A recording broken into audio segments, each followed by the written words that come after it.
శ్రీమాత్రే నమః. భక్తులందరికీ విజయదశమి శుభాకాంక్షలు.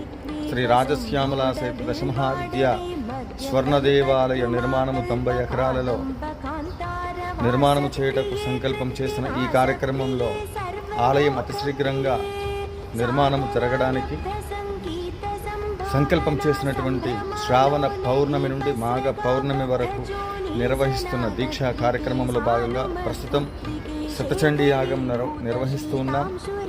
రాజశ్యామల సహితముగా భక్తులు, దాతలు సహాయ సహకారములు అందించి ఈ స్వర్ణ దేవాలయ నిర్మాణంలో ప్రతి ఒక్కళ్ళు కూడా భాగస్వాములై రాజశ్యామల సహిత దశమహావిద్యా దేవతల యొక్క కృపకు పాత్రలు కావలసిందిగా మనవి చేస్తున్నాం. ముఖ్య గమనిక, రాజశ్యామల అమ్మవారి యొక్క మూల విరాట విగ్రహం దాతలు కావలైన 16 అడుగుల స్వర్ణ దేవాలయ నిర్మాణంలో ప్రతిష్ఠించే మూర్తిని